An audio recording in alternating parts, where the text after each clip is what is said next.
Today I'm here to bring you another installment of disturbing campfire stories from the Walking Dead universe. This is the series where I highlight the shorter stories from the franchise that are still interesting, but don't necessarily warrant their own entire video. If you're enjoying this type of content, be sure to hit that like button and drop a sub to see more videos like this.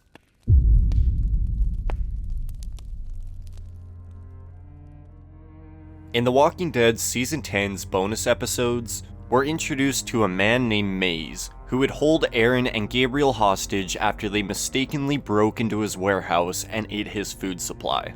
Coming off as extremely aggressive and cruel, Maze would force the duo to play a game of Russian roulette to atone for stealing while holding them at gunpoint. Surviving the first 3 rounds, Aaron would hear the chamber fail on the 4th, so now there was a choice to be made.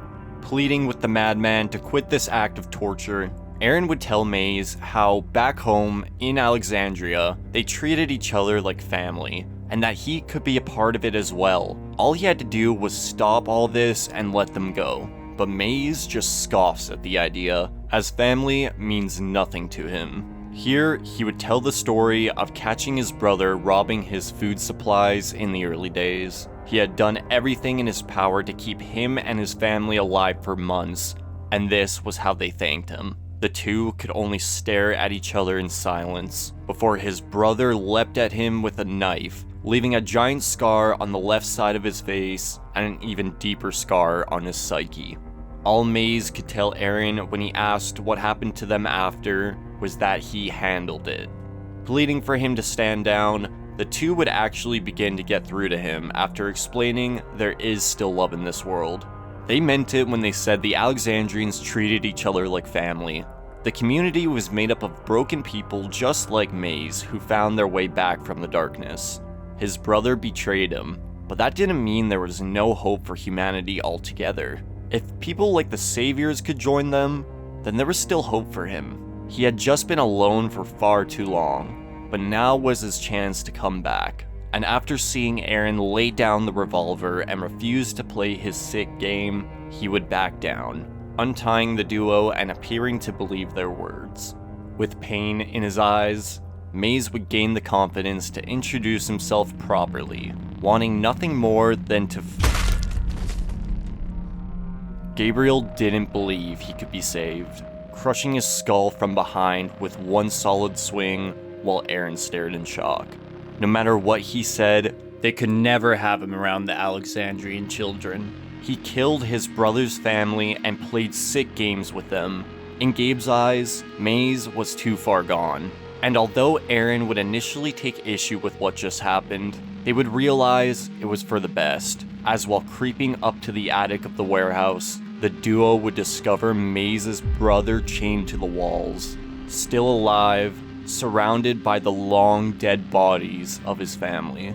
All he can mutter was, "He made me play," repeatedly, cowering in fear as Gabriel slowly approached. Maze had forced his brother to play Russian roulette with his wife and child for what he did, and when he heard the sound of the chamber filling, he was forced to make a choice just like Aaron nearly did, shooting them both to spare his own life. Maze appeared to have been a sympathetic man towards the end, but making his brother live in chains next to the corpses of his family that he was forced to shoot was just sick. And clearly, it would be too much for the brother to bear, as when Gabriel approaches to free him from imprisonment, the man would steal his gun before turning it on himself. No, wait! This is a story of betrayal and vengeance. Maze may have appeared to have just been a man struggling with his own mind, but after learning how far his depravity went and what he was capable of doing to his own blood, I have a hard time disagreeing with Gabriel's decision. To make his brother live in chains and stare at what he was forced to do was just sick. But I'd love to know your thoughts on the story in the comments below. I think most people would agree Maze went too far. But do you think Gabriel was justified in his decision?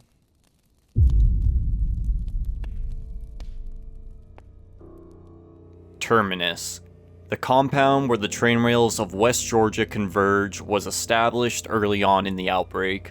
and is implied to have been founded by Mary and her two sons, Gareth and Alex, originally intending it to be a genuine sanctuary for lost survivors, as they would broadcast messages across the radio waves welcoming those who wished to build a thriving community, and manufactured maps that would be strung up at various rail crossings around the state, all with the same message: sanctuary for all, community for all. Those who arrive survive. But like we see often early on in the Walking Dead universe, most good things end, as the wrong kind of people would eventually come across these signs and make their way down the tracks. It's unclear how they did it, but Terminus's population would see plunderers overwhelm their forces and subject them to imprisonment. But they didn't just hold them in train cars. No. These men would torture, rape, and kill the pleading termites over weeks with no mercy. The bandits had performed the worst acts imaginable on these people, and it would psychologically break them. Any desire to help others at this point had completely faded away. Gareth wanted to see blood spill, and in time he would get his wish. Whether it was brute force or careful planning, the Terminus survivors would eventually get out and begin to inflict their revenge. They didn't just kill the plunderers, they ate them too. As Gareth implies, later on they had been starving during their imprisonment, but still, in his eyes, it wasn't enough for the suffering they faced, electing to keep the leader chained up inside a train car to be tortured for the rest of his days, just as they intended for him and his family. The trauma they had faced would dangerously change their way of thinking towards outsiders. They were left with no hope in the world, and nothing but resentment for others, and as a result, the remaining Terminus population's claim of sanctuary would turn from an invitation to a trap. With Gareth, Alex, and Mary's new horrific view of the world, they had encouraged the remaining termites to give up their humanity in exchange for remaining fed. All those who would wander down the tracks to the compound following this event would be given a choice: join them or feed them. Survivors were pinned from the moment they entered its vicinity by snipers, so no matter who showed up, they would always be ready to fight back. And before long, Terminus would become the systematic cannibal compound we see in the show, organizing captured survivors in different lettered train cars and bleeding them out group by group, before plating them and serving them out to the masses. You're the butcher or you're the cattle would become their philosophy, as they themselves would show no mercy to those who opposed their ways, justifying it by claiming in nature, bears would do the same to their own cubs in order to survive. What the survivors of Terminus went through was absolutely horrific, but did it justify luring in, killing, and eating scared innocents? The story of Terminus's origins may be a short one, but it shows us the wasteland will change you, given enough time, even if you start out with the best of intentions. Not even children were given mercy within these walls, and for that, I think the fate the compound would receive was justified.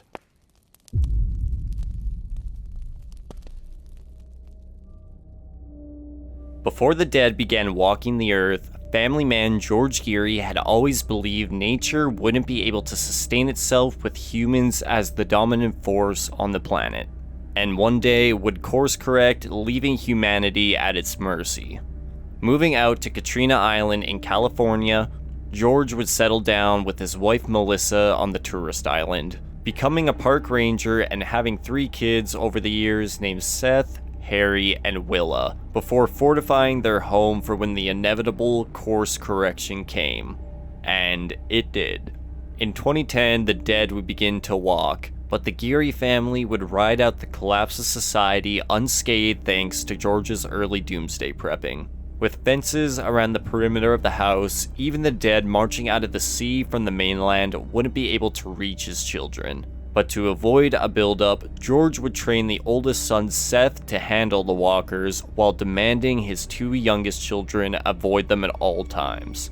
Seth had fully bought into his father's survivalist ways, and over the next month, Melissa would try to convince herself she did too. But the reality was, she thought they were only biding their time before the dead that were congregating at the local marina on the island made their way over and ripped them all apart. So, one night, while staring out at the sea, Melissa would spot a ship pulling up to the island's dock, and out of desperation would shine a light, alerting the strangers over to their home.